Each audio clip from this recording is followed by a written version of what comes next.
मैं हमेशा सोचता था कि मैं कैसे हर बार गलत लोगों को अपनी ज़िंदगी में एंट्री दे देता। ऐसे लोग जो मेरी वैल्यू नहीं करते, ऐसे लोग जो मुझे एप्रिशिएट नहीं करते और मुझसे जलते हैं। इतने साल, इतने लोग, वही सेम पैटर्न, वही सेम डिसअपॉइंटमेंट, बस चेहरे बदलते हैं। साइकोलॉजी कहती है कि हमें पहले से पता होता है कि सामने वाला इंसान हमारे लिए सही नहीं है। फिर भी हम रुकते हैं, फिर भी हम टाइम इन्वेस्ट करते हैं और आखिर में वही होता है, हम हर्ट होते हैं।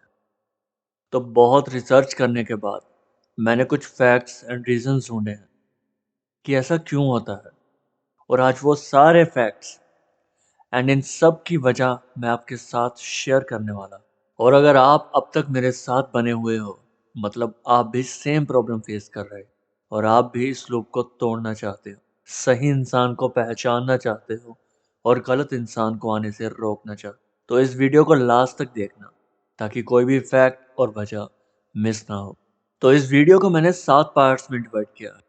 सबसे पहला पार्ट है, हम गलत लोगों को अट्रैक्ट नहीं करते, उनको अलाउ करते। ये पैटर्न मुझे बहुत लेट रियलाइज हुआ था, पर खैर, रियलाइज हुआ इसके लिए खुश हूँ कि मैं गलत लोगों को अट्रैक्ट नहीं कर रहा था, उनको अपनी ज़िंदगी में अलाउ कर रहा था। और मैं हमेशा सोचता था कि ये मेरी किस्मत ही खराब है, जो हमेशा गलत लोगों को अट्रैक्ट कर लेता हूँ। पर बाद में समझ आया कि मैंने कभी किसी इंसान के लिए एक बाउंड्री या एक लिमिट कभी सेट करी ही नहीं, कभी किसी इंसान को इनकार करा ही नहीं। हमेशा सोचता था कि अगर मैंने किसी चीज़ के लिए इसको मना किया, तो ये हर्ट हो जाएगा, या इसे मेरे अलावा ज़िंदगी में और कोई समझता ही नहीं है, इसके घर वाले भी नहीं समझते। जबकि वो इंसान सिर्फ झूठ बोल रहा होता था। जो इंसान मेरी बेसिक रिस्पेक्ट नहीं करता था, उसको भी सर पर बिठा लेता था और वो हर्ट ना हो, इस पे कॉन्सेंट्रेट करता था, जबकि आखिर में मैं ही हर्ट हो रहा होता था। फिर मुझे समझ आया कि जब तक हम खुद को लो वैल्यू ट्रीट करते हैं और दूसरों को खुद से ज़्यादा अहमियत देते हैं, वैसे ही लोग हमें वैल्यू नहीं करते और खुद को ज़्यादा बेहतर समझ लेते। और इंसानों की फितरत है, खुद से कम बेहतर चीज़ को वैल्यू कभी नहीं करते। और अब चलते हैं पार्ट 2 की ओर। Your past shapes your choices. देखो, सुनने में ये बात बहुत सिंपल लगती है, बट साइकोलॉजिकली ये 5 वर्ड्स हमारी पूरी लाइफ को शेप करते हैं। क्योंकि हम जब किसी के साथ दोस्ती करते हैं या किसी को प्यार करते हैं, तब हम अनजाने में उन लोगों को चुन रहे होते हैं जो हमारे दिमाग के लिए फेमिलियर पैटर्न क्रिएट कर पाते हैं।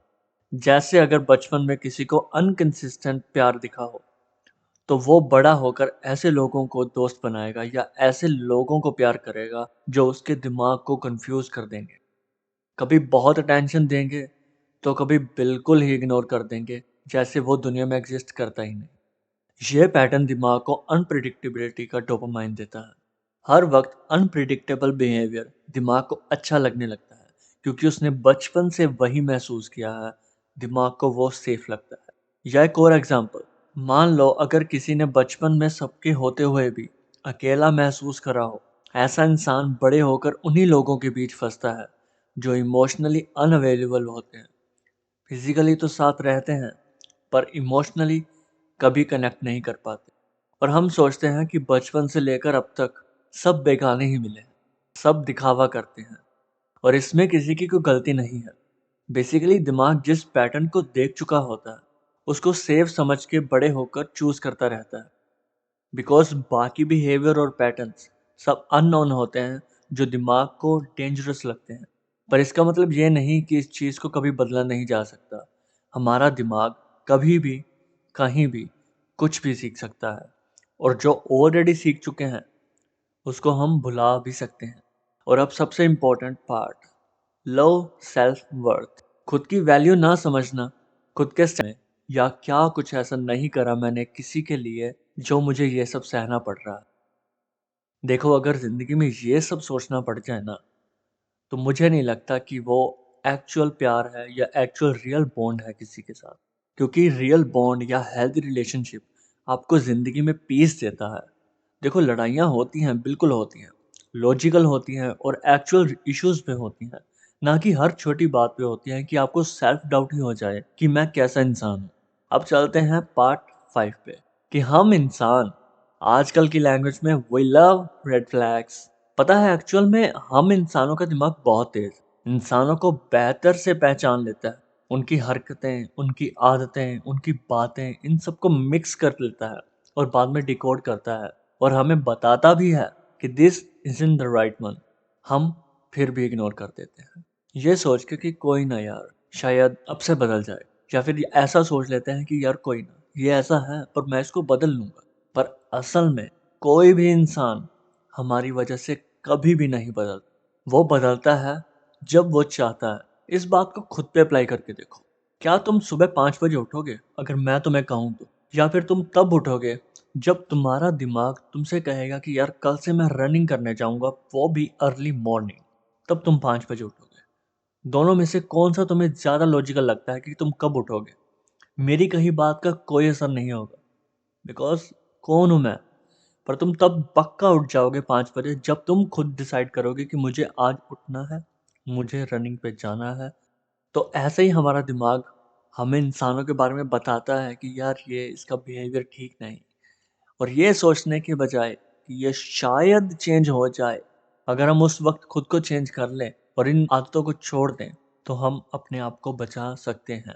अब सवाल आता है, how to stop attracting wrong people. देखो, इसको मैं प्रॉपर स्टेप्स में बता दूंगा, बस तुम फॉलो कर लेना। Set clear boundaries and limits. Boundaries मतलब दीवारें मत बनाने लग जाना कि सामने वाला बात कर रहा है, तुम भाई लगे हो ईंटों और सीमेंट से, मेरे को दीवार बनानी है भाई, बाउंड्रीज बन रही है, चले जा। I am sorry for this. Rules बनाओ कि किस हद तक किसी का बिहेवियर बर्दाश्त करना है। अपने आप को क्लियर रखो, जो चीज़ अनएक्सेप्टेबल है वो अनएक्सेप्टेबल है। बोल दो अगले के मुंह पे कि भाई तू गलत है यहाँ पे, तुझे ऐसा नहीं बोलना चाहिए था, थोड़ी सी अक्ल सीख ले भाई, तमीज़ सीख ले, दोबारा ऐसा मत बोलना। और अगर ज़रूरत पड़े भाई बॉन्ड तक तोड़ दो। जो बंदा आपकी बात नहीं मान रहा, आपकी बाउंड्रीज की रिस्पेक्ट नहीं कर रहा, लिमिट्स की रिस्पेक्ट नहीं कर रहा, उस इंसान को ज़िंदगी में रख के क्या करोगे? Step 2, stop justifying bad behaviour.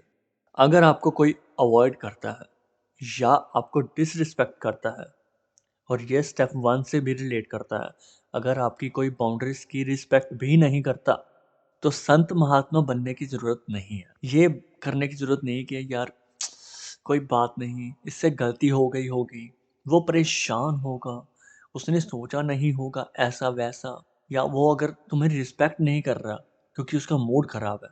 ऐसा कुछ नहीं होता। इज़्ज़त मूड पे डिपेंड नहीं करती। इस बात को अभी समझ लो, बेहतर होगा। स्टेप 3, खुद की वैल्यू बढ़ाओ यार। खुद को नॉलेजेबल करो। रील्स मत देखते रहा करो सारा दिन। बुक्स पढ़ो, अब नॉलेज बढ़ाओ। हर चीज़ की नॉलेज रखो कि कैसे होती है, क्यों होती है, what is actual logical reason, ताकि लोग तुम्हें रिस्पेक्ट करें। और जब तुम खुद की रिस्पेक्ट करोगे ना, तो लोग तुम्हें रिस्पेक्ट करेंगे, ना चाहते हुए भी करेंगे, क्योंकि तुम खुद को आसमान पे देखते हो। लोग तुम्हें वहीं देखेंगे जहाँ तुम खुद को देखते हो। अब स्टेप 4, डोंट रश अटैचमेंट्स। तो इसका मतलब ये है कि जितनी जल्दी अटैचमेंट की आग लगाओगे ना, उतना ही बुरा फंसोगे, उतना ही जल्दी मर जाओगे भाई। हिंदी में भी है कहावत, जल्दी का काम शैतान का। आराम से चलो, लोगों से जुड़ो, पर हर चीज़ को, हर रिलेशन को, हर इंसान को टाइम दो। वो मत करो भी आज मिले कल लवर है, परसों हमारा ब्रेकअप है, मतलब पूरे एक वीक में कहानी खत्म। ऐसे काम मत करो। Step 5, heal your old patterns. बहुत ज़रूरी है खुद के पास्ट को देखना। हमेशा लोगों को सुना है मैंने, और हमेशा लोग ये गलती करते हैं, ये बोलते हैं कि मुझे मेरा पास्ट भूलना है बस। भाई पास्ट नहीं भूला जाता, दिमाग का काम है चीज़ें याद रखना। पास्ट को भुलाया नहीं, उस पे स्टडी करी जाती कि गलतियां देखो, उनसे सीखो और गलत पैटर्न्स को तोड़ो, ताकि नए पैटर्न्स की जगह बन सके। बहुत सिंपल। चलो अब बढ़ते हैं पार्ट 7 की ओर। ये लास्ट पार्ट है, आपका टाइम नहीं लूंगा और। कैसे सही लोगों को जिंदगी में बुलाएं, मतलब कैसे सही लोगों को चुने बेसिकली। देखो सिंपल है, और हो सकता है तुम्हें ऑलरेडी पता भी हो। कोई मैजिक ट्रिक नहीं है इसकी। कोई चैट जीपीटी, कोई गूगल नहीं बता सकता कि सामने वाला इंसान कैसा है। पर तुम पहचान सकते हो, बस अगर जल्दी ना करो तो। मतलब कि नहीं नहीं यार, ये कहीं चला जाए, दिस एंड दैट वाली थिंग्स। सही लोग सब्र के साथ आते हैं। तुम खुद को रिस्पेक्ट दो ताकि वो तुम्हें रिस्पेक्ट। तुम खुद को ऑनेस्ट रखो ताकि वो ऑनेस्ट रहे। और इन दोनों में से अगर कहीं भी मिसमैच आता है ना, तो समझ लेना भाई, समथिंग इज ऑफ। और इम्पोर्टेंटली, सही लोग जिंदगी में बसड़ नहीं, पीस लाते हैं। थोड़ी बहुत बारिश जरूर होती है, पर सुनामी आ जाए तो भाई तब तो समझ जाना कुछ गड़बड़ है। जिंदगी में गलत लोगों का आना आपकी गलती नहीं है, लेकिन बार बार उन्हें जगह देनी, वो आपकी रिस्पॉन्सिबिलिटी है। लाइफ आपको हर दिन चांस देती है कि आप अपनी स्टोरी बदल सकते हैं। और मेरा मानना है, जिस दिन आपने खुद को प्रायोरिटी बना लिया ना, उस दिन आपकी लाइफ में सिर्फ सही लोग बचेंगे।